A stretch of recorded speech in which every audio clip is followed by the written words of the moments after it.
Assalamualaikum warahmatullahi wabarakatuh. Halo teman-teman kelas 6, kembali lagi dengan Miss Astria. Di video ini kita akan belajar tema 4, yaitu globalisasi. Subtema 2, globalisasi dan manfaatnya. Kita akan belajar pembelajaran 1 dan pembelajaran 2. Sebelum kita mulai kegiatan belajar kita hari ini, mari kita membaca basmalah terlebih dahulu. Bismillahirrahmanirrahim. Teman-teman, berikut ini adalah tujuan pembelajaran yang akan teman-teman capai setelah teman-teman menonton video ini. Yang pertama, teman-teman dapat menjelaskan peran Indonesia dalam organisasi dunia dengan tepat melalui menonton video pembelajaran. Yang kedua, teman-teman dapat mengetahui politik luar negeri Indonesia dengan tepat melalui menonton video pembelajaran. Yang ketiga, teman-teman dapat menemukan kosakata baru dalam teks terkait listrik dengan tepat melalui mengamati teks. Yang keempat, teman-teman dapat menganalisis kegiatan menghemat listrik dengan tepat melalui kebiasaan sehari-hari. Yang kelima, teman-teman dapat mengenal reklame dengan tepat melalui menonton video pembelajaran. Yang keenam, teman-teman dapat menceritakan pengalamannya ketika tentang kegiatan yang menyatukan keberagaman potensi dengan tepat melalui kegiatan menulis cerita. Oke teman-teman, kita mulai pada materi yang pertama, yaitu Indonesia pernah menjadi wakil Asia Pasifik di Dewan Keamanan PBB. Nah, oke teman-teman, informasi yang kita peroleh dari teks ini yang pertama yaitu Indonesia ini terpilih menjadi anggota tidak tetap Dewan Keamanan PBB setelah mendapatkan 114 suara dari 190 negara di pertemuan Majelis Umum untuk masa jabatan di tahun 2019 sampai tahun 2020. Indonesia ini terpilih bersama negara Afrika Selatan, Republik Dominika, Jerman, dan Belgia. Selain di tahun ini, Indonesia juga pernah terpilih menjadi anggota tidak tetap Dewan Keamanan PBB, yaitu pada tahun 1973 sampai 1974. Indonesia bersama Kenya, Peru, Australia, dan Austria. Di tahun 1995 sampai 1996, Indonesia ini terpilih bersama Botswana, Honduras, Jerman, dan Italia. Dan di tahun 2007 sampai 2008, Indonesia terpilih bersama Afrika Selatan, Panama, Belgia, dan Italia. Oke teman-teman, apa sih Dewan Keamanan PBB itu? Nah, Dewan Keamanan PBB ini memiliki fungsi, yaitu untuk memelihara perdamaian dan keamanan internasional. Ingat ya, untuk memelihara perdamaian dan keamanan internasional. Dewan Keamanan ini anggotanya dibagi menjadi dua, yaitu ada yang tetap, ada yang tidak tetap. Yang tetap itu terdiri dari 5 negara. Di antaranya ada Amerika Serikat, ada Inggris, Perancis, Tiongkok atau kita kenal dengan Cina, dan Rusia. Untuk anggota yang tidak tetap ini dipilih berdasarkan voting pada Majelis Umum PBB. Nah, ini terdiri dari 10 negara. Dipilih dengan masing-masing 5 negara melalui pemungutan suara Majelis Umum PBB dan akan menjabat selama 2 tahun. Nah, teman-teman, PBB ini PBB ini adalah organisasi internasional yang diikuti oleh negara-negara di dunia, dibentuk untuk menjaga kedamaian dunia. Nah, PBB ini dibantu oleh organisasi untuk membantu kesejahteraan masyarakat dunia. Nah, organisasi apa sih yang membantu PBB ini dalam mencapai tujuannya? Yuk, kita lihat organisasi yang di bawah naungan PBB. Yang pertama ada WHO, World Health Organization.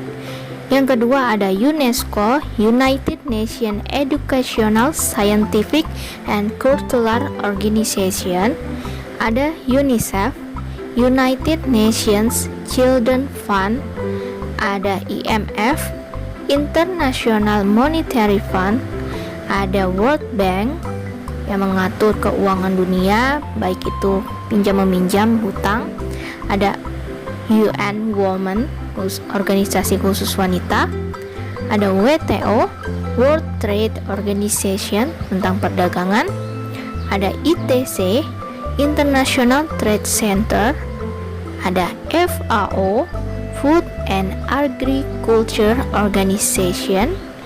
Ada ILO, International Labour Organization, yang mengurus tentang buruh atau pekerja. Ada UNDP, ada United Nations Development Program.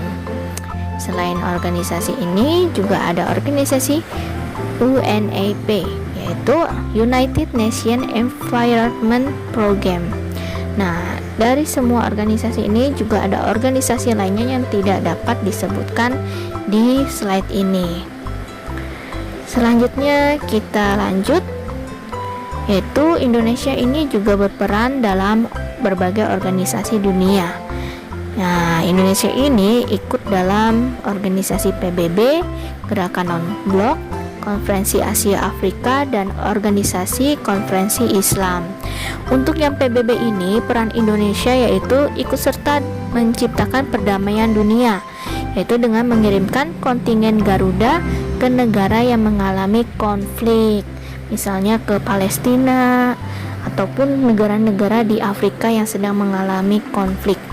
Kemudian Indonesia terlibat dalam GNB, Gerakan Non-Blok. Nah, ini terlibat dalam politiknya, yaitu bebas aktif. Bebas ini artinya tidak memihak salah satu blok kekuatan, dan aktif artinya giat menciptakan perdamaian dunia.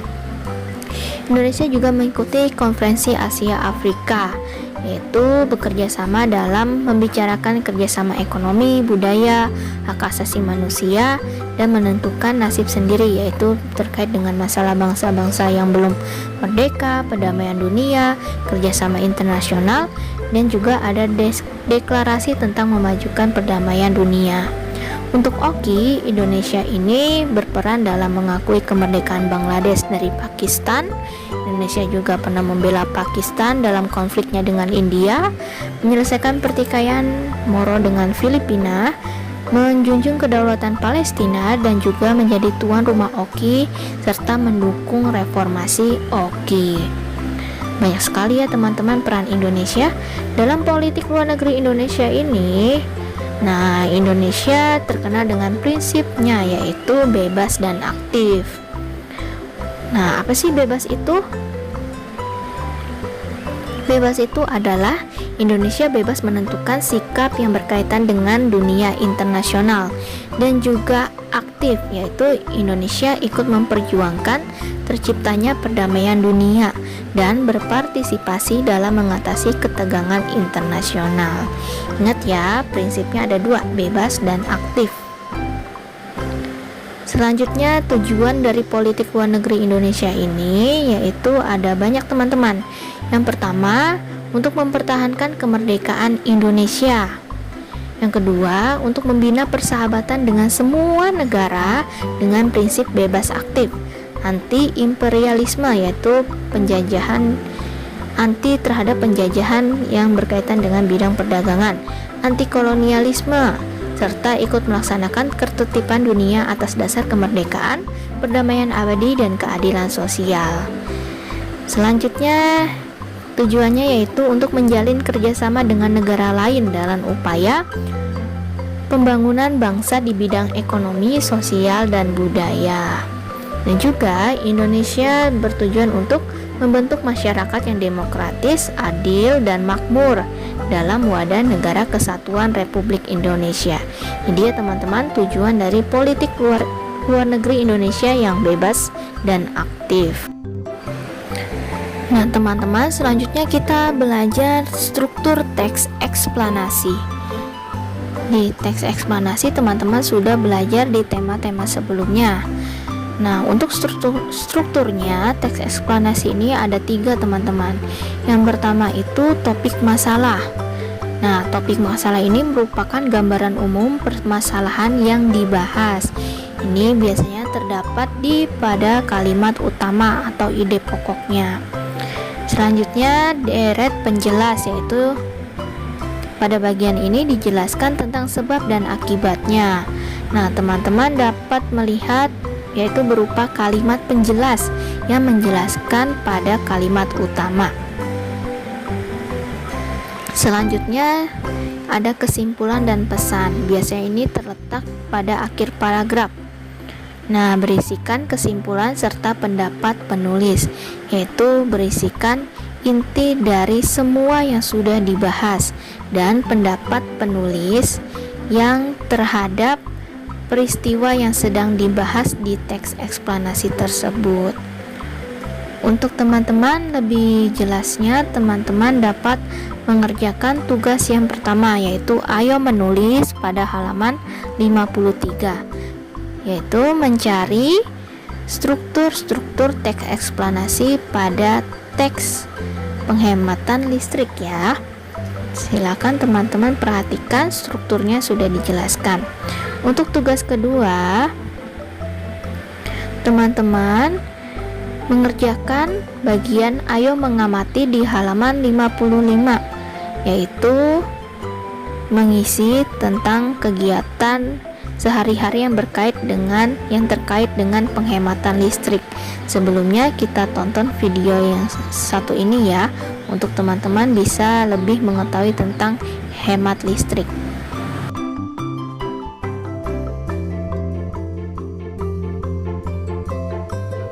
Mengetahui apakah lampu tersebut hemat energi, kita akan mengukur arus dari ketiga lampu ini. Kita mengukur menggunakan ampere meter. Pertama, pada lampu LED menghasilkan pengukuran yaitu 24 mA.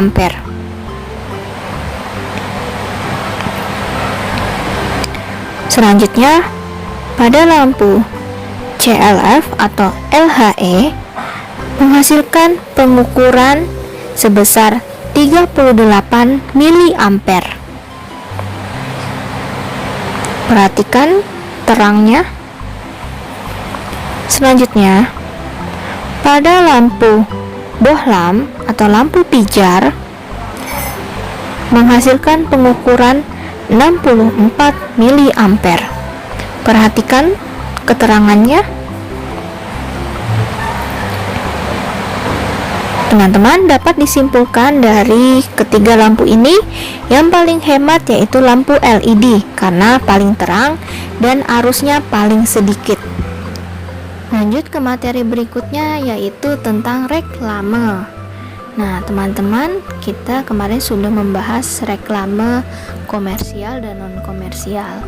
Nah, selanjutnya kita akan membahas tentang bagian-bagian reklame berdasarkan yang pertama reklame menurut sifatnya, yaitu ada reklame peringatan.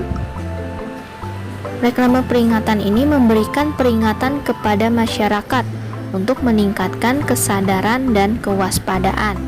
Misalnya ada reklame yang berisi tentang peringatan bahaya narkoba. Selanjutnya adalah reklame ajakan. Nah, jenis reklame ini imbauan atau ajakan untuk meminta masyarakat mengikuti prosedur yang sudah ditetapkan. Misalnya ada reklame ayo pakai masker. Selanjutnya ada reklame penerangan. Nah, reklame ini untuk menyampaikan informasi kepada masyarakat. Misalnya reklame dari PLN bahwa misalnya tanggal 1 Maret 2020 tarif listrik akan segera naik. Nah, ini contohnya ya. Selanjutnya ada pembagian reklame menurut pemasangannya, yaitu ada reklame indoor. Reklame ini dipasang di dalam ruangan. Biasanya teman-teman ketika mengunjungi restoran fast food, nah di dalamnya terdapat reklame ya, yang biasanya ditempel di dinding di dekat kasirnya. Selanjutnya ada reklame outdoor. Nah, reklame ini dipasang di luar ruangan. Beda ya, kalau indoor berarti di dalam, kalau out berarti di luar ruangan. Selanjutnya ada reklame berdasarkan bentuknya. Ini ada banyak ya teman-teman. Kita simak dulu yang iklan. Nah, iklan ini merupakan reklame singkat untuk mempromosikan barang di media cetak atau elektronik. Misalnya teman-teman melihatnya iklan ada di televisi, iklan di YouTube, iklan di games, ataupun iklan di aplikasi e-commerce, aplikasi belanja online. Itu adalah bentuk reklame iklan. Ada spanduk. Nah, spanduk ini memuat informasi reklame komersial dan non komersial, dibuat dengan kain dibentangkan di antara dua tiang.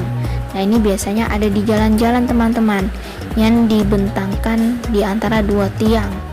Misalnya ada spanduk iklan rumah, misalnya iklan perumahan gitu ya, spanduk yang berisikan reklame tentang perumahan misalnya. Terus ada brosur. Nah, ini reklame ini dibuat dengan selembar kertas ya. Ingat kalau brosur itu satu lembar kertas. Misalnya brosur pada sekolah kita. Nah, itu ada brosurnya teman-teman. Ada embalase, yaitu reklame yang ditempatkan langsung pada kemasan produk. Nah, teman-teman pernah melihat kemasan produk? Nah, itu merupakan salah satu reklamenya. Selanjutnya ada lagi poster. Nah, poster ini merupakan selembaran kertas yang berisi gambar dan tulisan yang dibuat menarik, kemudian ditempel di tempat yang strategis. Nah, ini lebih besar ya. Poster itu kertasnya lebih besar dari brosur. Poster ini biasanya ukuran kertasnya itu A3, selebar buku gambar. Kemudian ada baliho. Nah, reklame ini berisikan gambar atau tulisan menarik dan informatif dengan ukuran yang besar, menggunakan tiang besar serta kuat, bersifat semi permanen. Misalnya teman-teman yang ditemukan di pinggir-pinggir jalan raya, itu baliho. Ada banner. Nah, banner ini dicetak dengan digital printing dan ditempatkan di depan toko atau instansi menggunakan penyanggah. Ada yang banner berdiri ataupun banner yang ditaruh di depan suatu instansi untuk mengiklankan produk dari instansi tersebut. Ada billboard nih teman-teman. Nah, ini ditempatkan pada atap atau dinding instansi tertentu yang bersifat permanen. Lanjut ke reklame berikutnya, ada yang namanya leaflet. Nah, leaflet ini merupakan reklame yang berupa lembaran kecil yang dilipat-lipat berisi informasi lengkap dan rinci. Ini sama seperti brosur ya teman-teman, tapi kalau untuk leaflet ini berisikan lipat-lipatannya. Nah, dilipat-lipat ya. Sedangkan kalau brosur ini hanya satu lembar kertas. Kemudian ada juga reklame kalender. Nah, ini memberikan tambahan gambar biasanya yang ada di bagian depan ataupun atas kalender. Misalnya pada kalender produk cat. Nah, itu juga di bagian atas tanggalannya itu biasanya kan ditambahkan gambar supaya menarik minat pembeli yang berlangganan produk cat tersebut.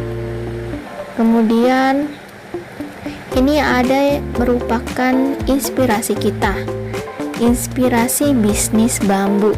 Nah, ini merupakan salah satu dari dampak globalisasi nih teman-teman, yang diwujudkan dengan bisnis bambu. Nah, dari hal ini, bisnis bambu ini dibangun bersama-sama atas kerjasama antara kedua tokoh. Siapa ya tokohnya ya? Teman-teman dapat mencari informasinya di buku paket. Nah, kedua tokoh ini menggunakan potensi mereka yang mereka miliki untuk menciptakan karya seni kerajinan dari bambu. Nah, berkat keulatan kedua tokoh ini, bambu yang mereka hasilkan atau karya seni dari bambu yang mereka hasilkan dapat terkenal, bahkan terjual di luar negeri dengan angka yang sangat mahal sekali untuk harganya. Nah, ini potensi penting ya teman-teman ya. Nah, ini potensi dan kerja keras ini adalah bersifat penting. Nah, Oleh karena ini, mereka keduanya dapat menjadi pembisnis sukses. Berikut ini ada quotes tentang potensi. Metode yang paling efektif untuk mendorong potensi diri yaitu evaluasi diri, perubahan pola pikir, dan perubahan pola bertindak. Yuk teman-teman, silakan gali potensinya masing-masing. Nah, untuk tugas yang ketiga, teman-teman dapat mengerjakan ayo diskusi halaman 54. Oke, teman-teman. Tadi kita sudah belajar apa ya? Yang pertama, kita sudah belajar Dewan Keamanan PBB, yaitu peran Indonesia dalam menjaga keamanan menjadi anggota tidak tetap Dewan Keamanan PBB. Selanjutnya ada organisasi di bawah naungan PBB. Tadi ada banyak sekali ya teman-teman. Ada WHO, UNESCO, UNICEF, dan lain-lain. Kita juga sudah belajar politik luar negeri Indonesia bebas dan aktif. Kita juga sudah belajar struktur teks eksplanasi. Kita belajar tentang hemat energi yang terkait dengan percobaan listrik pada lampu hemat energi. Dan kita belajar tentang reklame, dan terakhir kita belajar kerjasama ekonomi pada bisnis bambu. Oke teman-teman, alhamdulillah selesai sudah pembelajaran kita pada hari ini. Semoga teman-teman dapat memahaminya dengan baik ya. Jika ada yang belum dimengerti, teman-teman silahkan tanyakan ke guru masing-masing. Bisa akhiri sampai di sini. Wassalamualaikum warahmatullahi wabarakatuh. Sampai ketemu di pembelajaran berikutnya.